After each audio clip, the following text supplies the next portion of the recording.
Once again, our Tennessee State Standard 8 EE for expressions and equations, C7B to solve linear equations with rational number coefficients, including equations whose solutions require expanding expressions using the distributive property and collecting like terms. This is what we're building toward or working toward. We're actually using a 7th grade standard today because we are talking about multiplying and dividing integers today. Your lesson objectives to write down: I am learning to multiply and divide integers. Now, quick review. How do you add integers with the same sign?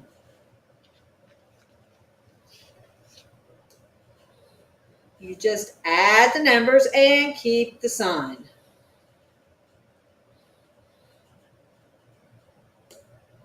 How do you add integers with different signs?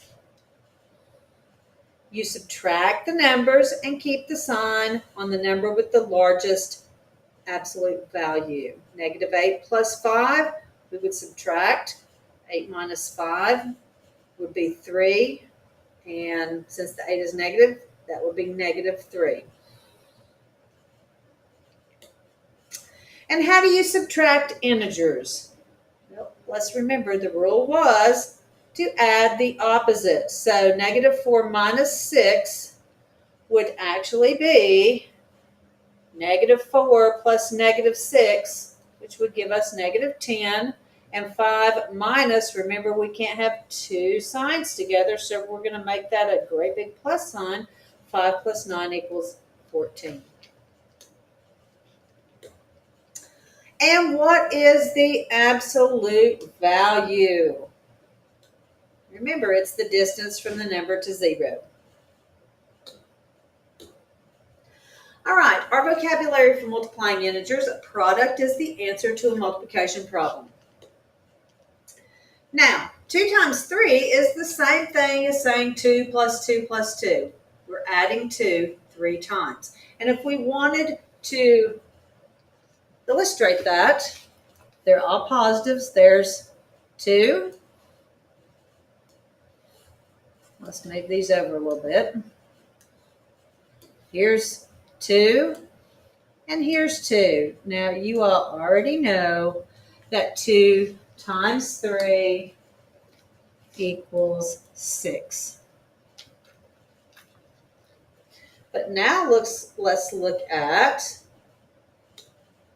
-2 times 3. Well, we're going to add -2 3 times. So there's 1 time, there's 2 times, and there's 3 times. So -2 times 3 equals -6. This next one's a little bit harder to understand because we want to take away 2 sets of -3. Well, I have nothing to take away, so I need 2 sets of -3 to take away. I can't just throw some -3s up there, but remember, 0 pairs don't change the value because they cancel each other out. So I want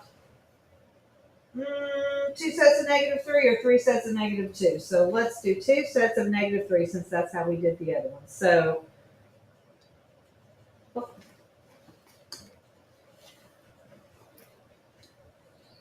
oh, is it not going? Oh, here we go. So there's 1 set, here's 1 set, and here's 1 set. But that changes the value, so I've got to put these here. Uh-oh.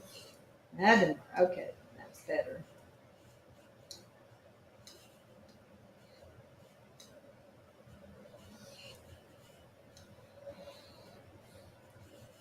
Let's do this one here. Sorry,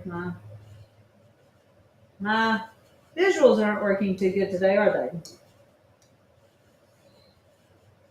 So now I have not added anything to my value because all of these are 0 pairs. So now I do have 3 sets of -2 to take away. So when I take away 1 set, 2 sets, and 3 sets, I have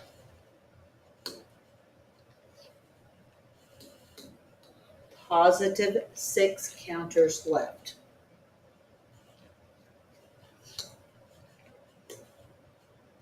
All right, here's your turn. You do not have to draw pictures unless you want to, especially on number 3. But go ahead and do those, and we will talk about those tomorrow. All right, so given our previous examples, what can you infer about multiplying integers? Look at the 3 different examples, and it's your turns, and devise a rule for multiplying integers, and we will look at that rule together tomorrow. All right, a real-world example. A plane descends 500 feet per minute to reach the runway. Descends, would that be positive or negative? What is the plane's change in elevation after 3 minutes? So do that one as your turn, and we will go over it and discuss it tomorrow. Now let's talk about dividing integers. Our vocabulary, quotient is the answer to a division problem.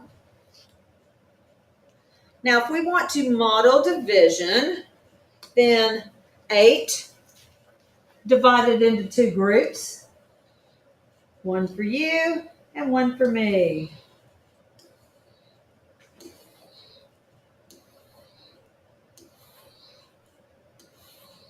So 8 divided into 2 groups.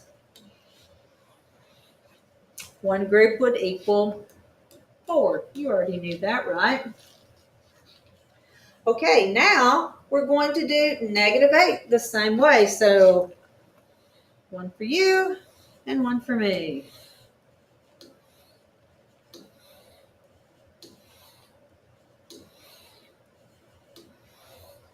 So -8 divided into 2 groups, 1 group would equal -4.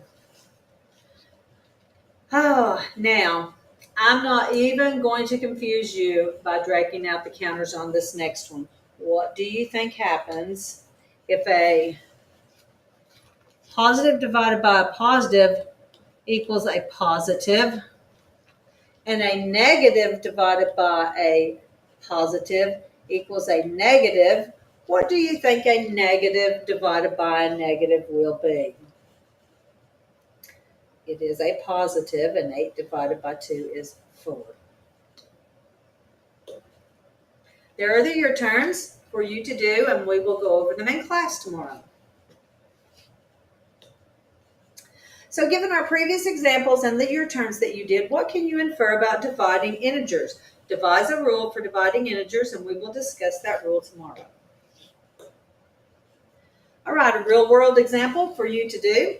The level of a pond receded 30 centimeters over 6 days. Find the average change in the water level of the pond each day. So over 6 days, it receded a total of 30 centimeters. How much did it recede each day? We will go over that one tomorrow as well. And that is the end of this lesson.